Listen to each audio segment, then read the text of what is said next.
नमस्कार, मैं हूं सत्यपाल और आप देख रहे हैं CWB हिंदी न्यूज। शक संवत 1948, विक्रम संवत 2083। आज आषाढ़ मास के शुक्ल पक्ष की षष्ठी तिथि और दिन रविवार है। तदनुसार अंग्रेजी तारीख 19 जुलाई सन 2026। सबसे पहले आज की सुर्खियां। हरियाणा में बढ़ी उमस और गर्मी, 20 जुलाई से झमाझम बारिश के आसार।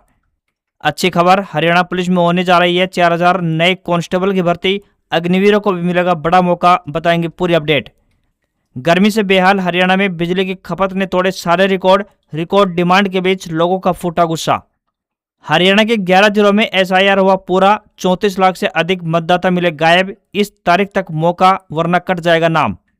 बिजली चोरों की अब खैर नहीं, हरियाणा में 1 लाख से ऊपर के बकायेदारों की उल्टी गिनती हुई शुरू। हरियाणा में गैंगस्टरों का महिमा मंडन करने वालों पर गिरेगी गाज, CM नायब सिंह सैनी ने पुलिस को दिए सख्त निर्देश। हरियाणा में EV चार्जिंग नेटवर्क का बड़ा विस्तार होने जा रहा है, 900 नए स्टेशन बनेंगे। अमरनाथ यात्रा 19 जुलाई तक स्थगित, खराब मौसम को लेकर अलर्ट जारी। तो वहीं छत्तीसगढ़ में बारिश का 93 साल का रिकॉर्ड टूटा। यूपी में भी भारी बारिश को लेकर अलर्ट जारी। हरियाणा में नर्सरियों के लिए नई पॉलिसी लागू, बिना लाइसेंस पौधा बेचा तो 10,000 रुपये जुर्माना और जेल, लाइसेंस हुआ अनिवार्य। हरियाणा ग्रुप D कर्मचारियों के लिए बड़ी खबर, विभाग और पद बदलने का एक और मौका, नया शेड्यूल जारी। हरियाणा सरकार का बड़ा फैसला, 135 सरकारी स्कूलों की जर्जर इमारतें होने जा रही हैं ध्वस्त। खाटू श्याम व तिरुपति बालाजी जाने वालों के लिए बड़ी खुशखबरी, हिसार से चलने वाली दोनों ट्रेनें हुई परमानेंट। आर्टिकल 370 को बेस्ट फीचर फिल्म का नेशनल अवार्ड मिला। कार्तिक आर्यन बेस्ट एक्टर तो यामी गौतम बेस्ट एक्ट्रेस। 72वें नेशनल अवार्ड का हुआ ऐलान। और अमेरिका ईरान युद्ध में अब पानी भी निशाने पर। अमेरिकी हमले में ईरान का वाटर प्लांट तबाह, तो जवाब में कुवैत के प्लांट पर हमला। और अब खबरें विस्तार से। हरियाणा में मानसून की सुस्ती के बीच गर्मी और उमस लोगों की परेशानी बढ़ा रही है। भारतीय मौसम विज्ञान विभाग यानी IMD ने शनिवार को प्रदेश के 16 जिलों में हीट ह्यूमिडिटी को लेकर येलो अलर्ट जारी किया। अलर्ट वाले जिलों में सिरसा, फतेहाबाद, हिसार, जींद, भिवानी, चरखी दादरी, रोहतक, झज्जर, महेंद्रगढ़, रेवाड़ी, गुरुग्राम, नूंह, पलवल, फरीदाबाद, सोनीपत और पानीपत शामिल रहे। रोहतक सबसे गर्म जिला रहा, जहाँ अधिकतम तापमान 40.6 डिग्री सेल्सियस रिकॉर्ड किया गया। मौसम विभाग के अनुसार 19 जुलाई से मौसम में बदलाव शुरू होगा, जबकि 20 और 21 जुलाई को मानसून फिर से सक्रिय होने की उम्मीद है। इस दौरान प्रदेश के अधिकांश हिस्सों में बारिश होने के आसार जताए गए हैं। उत्तरी जिलों में कहीं कहीं भारी बारिश को लेकर येलो अलर्ट जारी हुआ है। जिन क्षेत्रों में भारी बारिश की संभावना है, वहां कपास के खेतों में जल भराव न होने देने और निकासी की उचित व्यवस्था रखने की भी सलाह दी गई है। बढ़ती उमस को देखते हुए पशुपालकों को भी सतर्क रहने के लिए कहा गया है। पशुशालाओं और पोल्ट्री शेड में पर्याप्त हवा की व्यवस्था रखने तथा साफ सफाई रखने की सलाह दी गई है, ताकि पशुओं और मुर्गियों को बीमारी से बचाया जा सके। हरियाणा में मानसून की रफ्तार धीमी पड़ने से गर्मी और उमस लगातार बढ़ रही है। इसी के साथ प्रदेश में बिजली संकट भी गहरा गया है। लगातार बढ़ती बिजली खपत के बीच मानसून सीजन में पहली बार बिजली मांग ने नया रिकॉर्ड भी बना दिया। प्रवाह पोर्टल के अनुसार 17 जुलाई को प्रदेश में अधिकतम बिजली मांग 16,170 मेगावाट दर्ज की गई, जबकि 16 जुलाई को यह 14,255 मेगावाट थी। वहीं सरकारी आंकड़ों के मुताबिक फिलहाल 13,691 मेगावाट बिजली की आपूर्ति हो रही है। पिछले 4 दिनों से प्रदेश के कई जिलों में लगातार बिजली कट लग रहे हैं, जिससे लोगों में भारी नाराजगी भी देखी गई। भिवानी के गांव सिरसा, घोगड़ा में ग्रामीणों ने बिजली और पानी की समस्या को लेकर देर रात रोहतक रोड जाम कर दिया। वहीं हिसार के गंगवा में लोग बार बार बिजली कटने से परेशान होकर आधी रात को सब स्टेशन पहुंच गए और प्रदर्शन किया। तो वहीं दक्षिण हरियाणा के महेंद्रगढ़ जिले के नारनौल की कई कॉलोनियों में पूरी रात बिजली गुल रही, जबकि फतेहाबाद के भुन्ना और रतिया में भी लोगों ने विरोध प्रदर्शन किया। इससे पहले रोहतक में भी बिजली कटौती के विरोध में लोगों ने मकड़ोली टोल प्लाजा कुछ समय के लिए फ्री करा दिया था।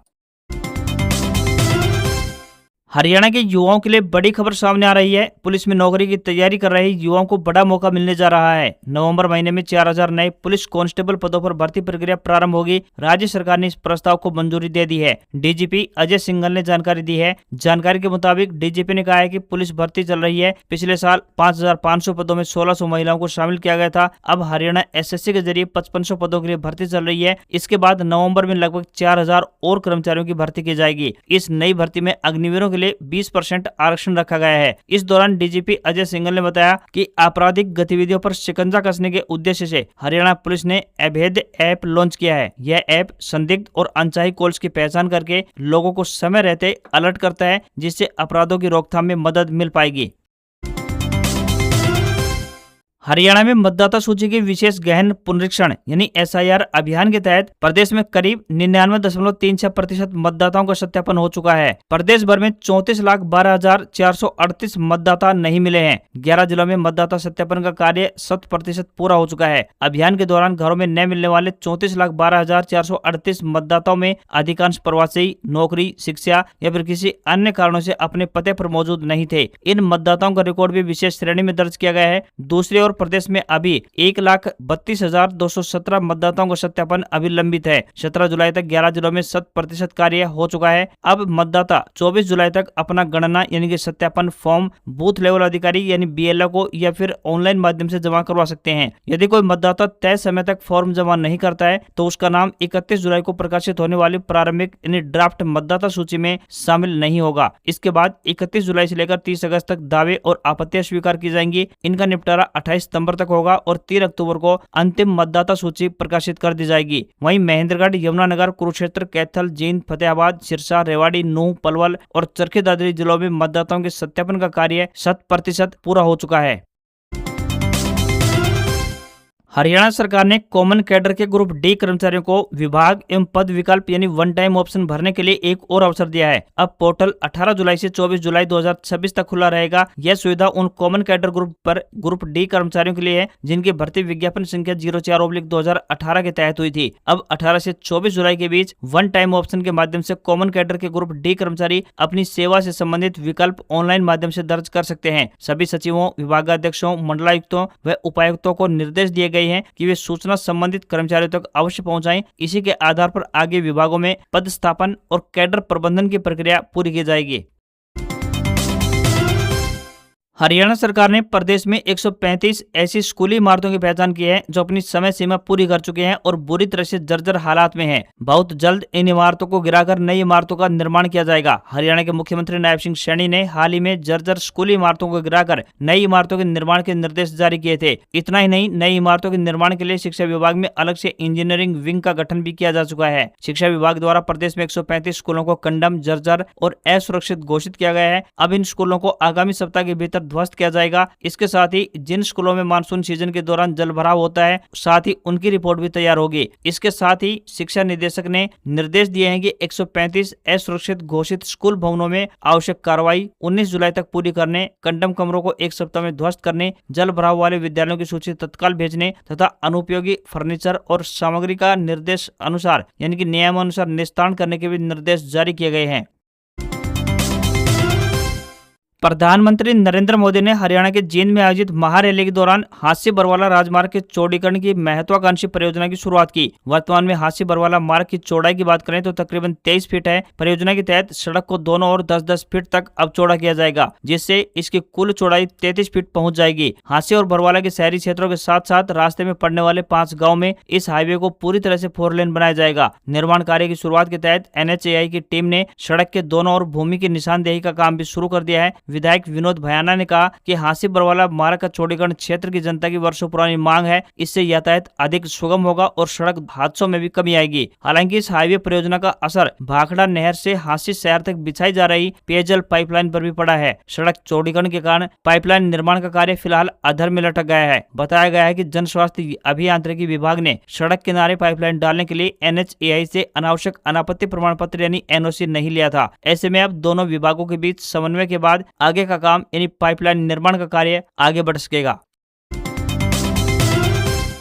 हरियाणा में रेल यात्रियों के लिए बड़ी खुशखबरी सामने आ रही है। बता दें कि प्रदेश के रेल यात्रियों को पुणे और तिरुपति बालाजी के लिए चलने वाली ट्रेनों के नियमित का शानदार तोहफा मिला है। हिसार रेलवे स्टेशन से संचालित होने वाली ये दोनों ट्रेनें अब स्पेशल ट्रेन की बजाय नए परमानेंट नंबरों के साथ साप्ताहिक रूप से पटरी पर दौड़ेंगी। ट्रेन अब नए नंबर 22,979 और 80 के साथ नियमित होकर सुपरफास्ट एक्सप्रेस ट्रेन के रूप में पटरी पर चलेगी। इसी महीने के आखिरी सप्ताह से यह व्यवस्था लागू होने जा रही है। Train number 22,979 Hisar railway station से 26 जुलाई से प्रत्येक रविवार और ट्रेन नंबर 22,980 खड़की से 27 जुलाई से प्रत्येक सोमवार को संचालित होगी। बीच रास्ते में ट्रेन दोनों दिशाओं में सादलपुर, लोहारू, चिड़ावा, झुंझुनू, नवलगढ़, सिक्कर, रिंगस, ढेरका बालाजी, जयपुर, दुर्गापुरा, सवाई माधोपुर, कोटा, रामगंज मंडी, भवानी मंडी, रतलाम, वडोदरा, भरूच, सूरत, वापी, वसई रोड, कल्याण और लोनावाला स्टेशनों पर ठहराव करेगी। इस ट्रेन के नियमित संचालन से हिसार जिले सहित आसपास के इलाकों के लोगों को राजस्थान और गुजरात के लिए सीधी रेल सेवा का लाभ मिलेगा। वहीं रिंगस स्टेशन पर ठहराव से खाटूश्याम जाने वाले श्रद्धालुओं को भी बड़ी राहत पहुंचेगी। वहीं हिसार तिरुपति हिसार स्पेशल ट्रेन भी अब नए नंबरों यानी 14,723 और 14,724 नियमित ट्रेन के रूप में संचालित होगी। ट्रेन नंबर 14,723 हिसार स्टेशन से 25 जुलाई से प्रत्येक शनिवार और ट्रेन नंबर 14,724 तिरुपति से 27 जुलाई से प्रत्येक सोमवार को संचालित होने जा रही है। बीच रास्ते में ट्रेन दोनों दिशाओं में सादलपुर, लोहारू, सूरजगढ़, चिड़ावा, झुंझुनू, नवलगढ़, सिक्कर, रिंगस, ढेरका बालाजी, जयपुर, दुर्गापुरा, सवाई माधोपुर, कोटा, रामगंज मंडी, नागदा, उज्जैन, सुजालपुर, संत हिरदाराम नगर, भोपाल, इटारसी, नागपुर,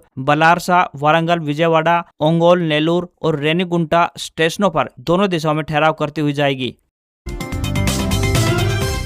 हरियाणा के बिजली उपभोक्ताओं पर लंबित जुर्माना राशि की वसूली को लेकर हरियाणा राज्य प्रवर्तन ब्यूरो के पुलिस महानिदेशक नवदीप सिंह विर्क ने सभी थाना प्रभारियों को खास हिदायत दी है। विर्क ने प्रभारियों को निर्देशित किया है कि वे अपने अपने थाना के रिकॉर्ड एवं डायरी का गहन परीक्षण कर बिजली चोरी के उन सभी मामलों की सूची तत्काल तैयार करें जिनमें 1 लाख रुपए या फिर उससे अधिक की जुर्माना राशि बकाया है। उन्होंने सभी थाना प्रबंधकों को निर्देश दिया है कि व्यक्तिगत रूप से निगरानी करते हुए बकाया जुर्माना राशि की वसूली हेतु तत्काल कार्रवाई करें। वे 45 दिवसीय विशेष अभियान शुरू कर राज्य में लंबित 56 करोड़ के राजस्व जुर्माना राशि का संग्रह सुनिश्चित करें। उन्होंने सभी को निर्देशित किया कि अभियान की साप्ताहिक प्रगति रिपोर्ट एवं वसूल की गई जुर्माना राशि का विवरण प्रत्येक सोमवार को पुलिस अधीक्षक कार्यालय प्रवर्तन मुख्यालय शक्ति भवन भेजना अनिवार्य होगा। हरियाणा में सभी प्रमुख शहरी औद्योगिक एवं व्यावसायिक क्षेत्रों में इलेक्ट्रिक वाहन यानी ईवी चार्जिंग सुविधाओं का विस्तार किया जाएगा। बिजली निगमों ने अब तक 789 ईवी चार्जिंग स्टेशन एवं पॉइंट स्थापित कर दिए हैं। स्वच्छ एवं हरित ऊर्जा को बढ़ावा देने के लिए इस साल 900 चार्जिंग स्टेशन स्थापित करने का लक्ष्य तय किया गया है। उत्तर हरियाणा बिजली वितरण निगम और दक्षिण हरियाणा बिजली वितरण निगम को ईवी चार्जिंग नेटवर्क का विस्तार करने की जिम्मेदारी सौंपी गई है। चार्जिंग नेटवर्क के विस्तार से इलेक्ट्रिक वाहनों को अपनाने में तेजी आएगी। इससे जीवाश्म ईंधनों पर निर्भरता कम होगी तथा कार्बन उत्सर्जन में कमी के माध्यम से पर्यावरण संरक्षण को भी मजबूती मिलेगी।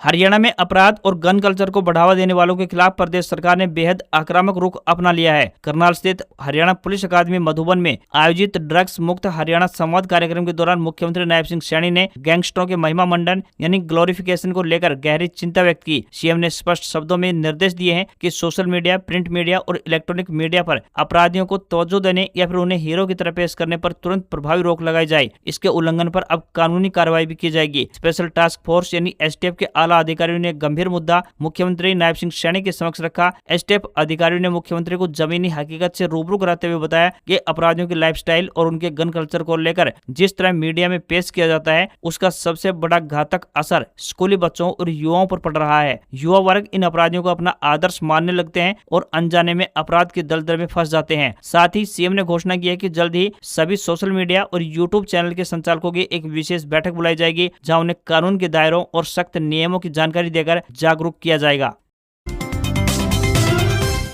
हरियाणा के सिरसा जिले में अब अवैध रूप से या फिर बिना नियमों के नर्सरी चलाने वालों की खैर नहीं। जिला उद्यान विभाग यानी डीएचओ ने सख्त रुख अपनाते हुए जिले की नर्सरियों पर शिकंजा कसने की तैयारी पूरी कर ली है। अब कोई भी नर्सरी संचालक खुले में या फिर मनमाने दामों पर फल, सब्जी या सजावटी पौधे नहीं बेच सकेगा। सभी नर्सरी संचालकों के लिए अब लाइसेंस लेना अनिवार्य कर दिया गया है। नियमों का उल्लंघन करने वालों के खिलाफ भारी जुर्माने से लेकर सजा तक का प्रावधान तय किया गया है। जिला उद्यान विभाग ने शुरुआती सर्वे में जिले की 50 नर्सरियों की लिस्ट तैयार की है। विभाग जल्द ही इन सभी को नोटिस जारी कर लाइसेंस के लिए आवेदन करने को निर्देश देगा। जिला उद्यान अधिकारी यानी डीएचओ डॉक्टर दीन मोहम्मद ने बताया कि अब तक नर्सरियों के लिए कोई ठोस कानून या पॉलिसी न होने के कारण घटिया पौधों और धोखाधड़ी की शिकायतों पर सख्त कार्रवाई नहीं हो पाती थी। इसी को ध्यान में रखते हुए सरकार ने विधानसभा में कानून पारित किया था जिसका 8 जुलाई को गजट नोटिफिकेशन भी जारी कर दिया गया है। अब सभी नर्सरियों को पूरी तरह से कानून के दायरे में ले लिया गया है। पौधे अब मनमाने दामों पर नहीं बेचे जा सकेंगे। साथ ही सरकार और विभाग की गाइडलाइन के अनुसार रेट तय होंगे। घटिया पौधे बेचने या फिर नियमों की अनदेखी पर 10,000 रुपए तक का जुर्माना